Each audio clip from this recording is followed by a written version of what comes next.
at the end of the Great War, the racists basically signed a peace treaty saying that the Ravens would always be in charge, the Wolves would always protect the Ravens, and because there were so many more of the race of man, they would be the ones that would actually inherit the earth.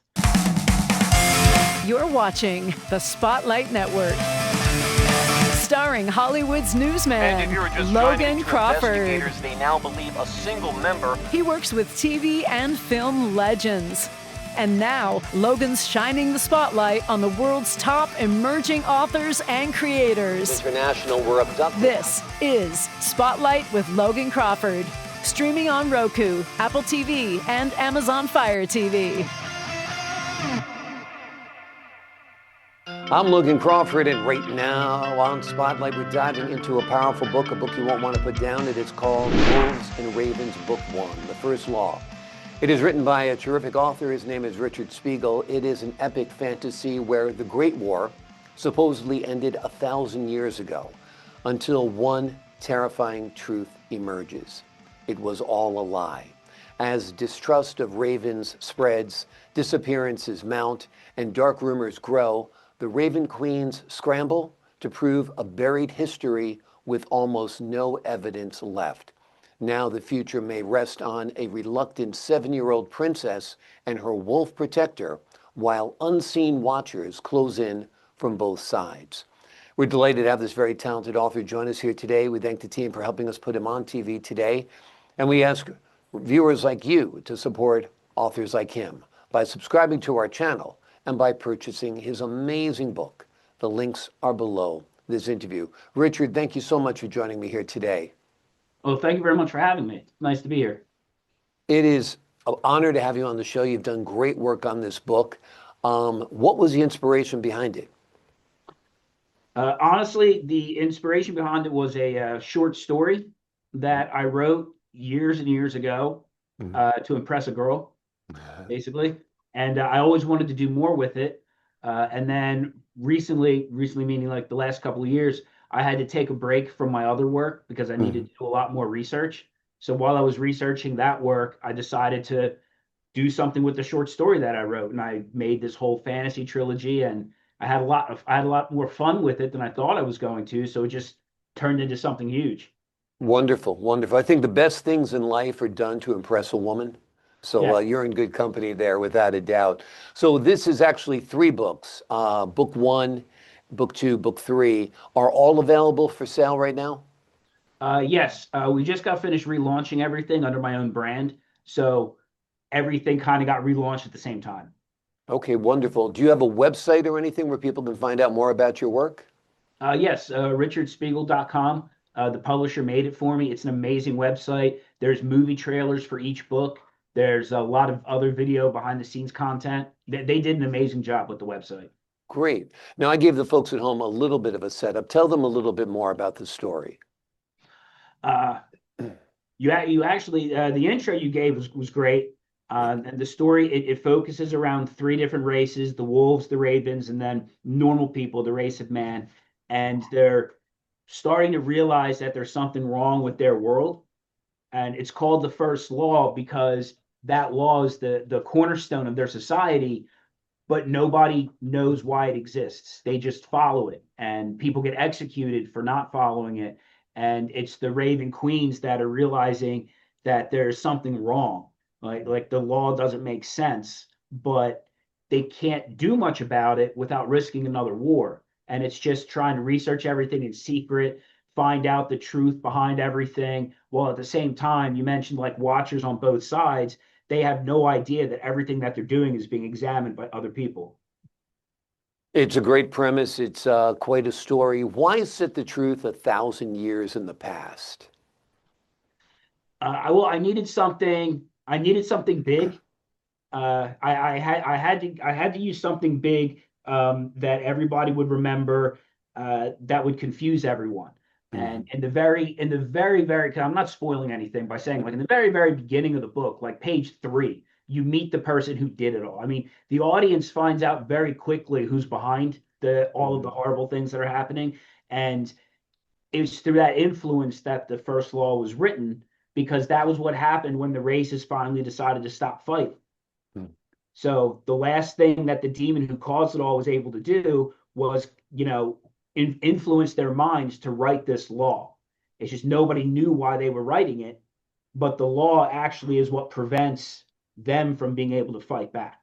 Gotcha, gotcha. Talk to us about the Great War. Um, from the perspective of the characters that are involved, it was the only history of their world. There was the Great War. There was nothing else. That's how life began on their world. Everybody fighting each other. That's what they believe. And it isn't until further on in the book that they start hinting to that. They start finding small pieces of evidence that there was a time before the Great War, that their histories are wrong. The Great War was just another way to illustrate the brutality that the various races fought one another, and then all of a sudden it was over and they stopped, which again was questionable. Like, how do you go from brutally killing each other to being friends in a single generation? And Yep. it's just something that nags because the Ravens are very logical, very clever individuals, and it just doesn't make sense to them. Exactly. Now you've got the ravens, the wolves, the humans, three distinct groups. Does any of that parallel to today's world with divisions and um, gaps between people? I mean, that wasn't really my intention. Mhm. I honestly, I just wanted to write a very entertaining, realistic story. There are a lot of elements of racism, simply because of the way the Ravens get treated, and it gets really, really bad as the books go on. But I mean, I know we're focusing on just the first book here, so Yeah. the Ravens start disappearing. They start getting kidnapped. They get butchered and sold off piece by piece. At the same time that the Ravens are actually in command of their own home, so they get I guess persecuted. Mhm. Maybe isn't the right word, but I'll say persecuted. Gotcha, gotcha. And distrust of the ravens grows. That's part of the story. So it's a heated atmosphere for them.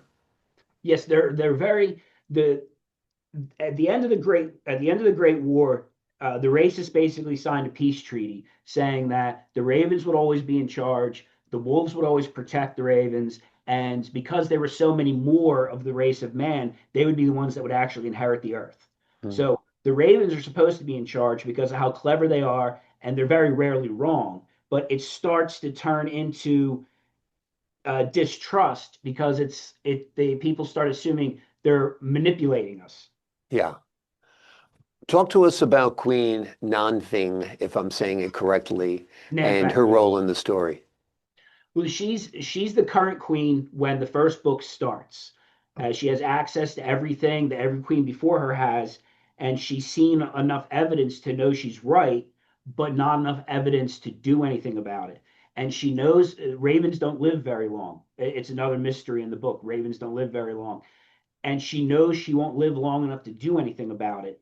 But her daughter Qin, who starts the book at 7 years old, is a prodigy, and Nanfang's only hope is that she can set things up to where her daughter can finish it because she Hmm. knows that whatever's happening isn't going to wait much longer. Hmm. Now, this 7-year-old, as most 7-year-olds would be, is a little reluctant to be the chosen one, right? Correct. Unlike the way strong female characters are written incorrectly, basically in everything they're in for the last 10 years, Chin starts out the way you would expect a 7-year-old to start out. She's petulant. She whines about not wanting to train. All she wants to do is be next to her mother and wear pretty dresses. And it's through like brutal intervention of her wolf protector, who basically spends the next decade or so beating her into a queen. Who are your inspirations? Um, Well, for me, I live with these characters. I spend a lot of time in these fake worlds, and it just I guess sometimes the outside world influences and stuff, but Hmm. it's mostly just a side effect of being a little insane. Like a lot of good creators in our history, were not normal people. Mhm. we see and hear things differently from other people, but some of us possess the ability to put those things we see and hear on paper, on a blank canvas, and a block of marble, Yeah, something like.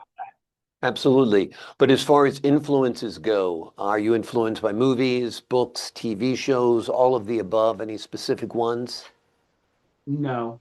No? I haven't seen, I haven't gone to the movies in over 10 years. Most of what I watch are very old, like reruns, because I just can't enjoy anything that they come out with these days. Yeah. Yeah, some of the stuff they put out today is complete garbage, that's for sure. I'm with you. I watch a lot of old stuff. I just watched Robin Hood the other day with Errol Flynn, so I go back quite a ways with my watching. It's a great epic story. Have you envisioned your trilogy turned into a TV series or a series of films? There's a company working on that right now. Mhm. At first, it was the idea of maybe a series of films. But with the way things are these days, with the way that media is produced, we've actually started leaning more into like a streaming Mhm. idea. Like rather than try to sell this to a movie to a production company who doesn't know what they're doing anyway, Mhm. let's look at a streaming service because there's Mhm. so many streaming services out there. And instead of trying to squish everything into one or two movies, you could do like 12 episodes, Yeah, I think so that'd be we don't have to wonderful. cut much stuff out. Yeah, I think that'd be wonderful. Give it time to breathe, to flush out the settings, the scenes, the characters, and the conflicts as well. And you've completed the three books. Do you see more books coming to this trilogy, or are you going to end it at the three? Um, yes and no. The main story of the trilogy is over. It's done. It's a trilogy. I'm not going to ruin it by forcing another book out there. Hmm. But I think I might write a prequel that actually takes place during the Great War. I Yeah. might do that at some point. And I do see a future for some of the characters that are in Wolves and Ravens, but in a different type of storyline. I'm going to try to do some interesting things, but where it's going to take at least 10 years to get far enough into the stories Hmm. with my other books to make what I'm going to do make sense. So for the foreseeable future, the trilogy is just a trilogy. Gotcha. Tell me a little bit about your writing career. Are these your first three books? Or have you written other books? Tell us about it. I've been writing off and on since high school, really. Hmm. It was always just a hobby. I ended up trying to devote more time to it. In 2022, my unit got deployed to Egypt. So I know in any deployment, regardless of what you're doing, there's a fair amount of free time because you're away from your family and stuff like that. So I decided, you know what, let me try. Let me give this one more shot. So I started publishing. I have an Eternal Night series Hmm. that was actually published first. There's two books of that out now, and I'm looking to hand over the third one maybe in March. Hmm. And like I said, it was because Eternal Nights is turning into science fiction, which requires an enormous amount of research. So then the Wolves and Ravens trilogy I squished in between to give me something else to produce. Wonderful. Wonderful. Talk to us a little bit about your career, your service in the military, I believe, right? Yes, out of high school, I enlisted 2000 with the 82nd Airborne Division. I was with them until the end of 2004. Had some deployments. Then I had a break in service where I ended up not really like being a full civilian. Hmm. So I went into the National Guard because it's a nice little compromise between Army Yeah. life and raising a family. I was there for about 15 years. When I was in the active duty, I was enlisted, but I came into the National Guard as an officer and left. I retired last February of 2025. I received a medical discharge. Got you. Well, thank you for your service. Let me ask you this, though. Do you feel your service in the Air Force and in the National Guard influenced your writing at all? Army. Oh, you were in the Army? Yeah. Yes.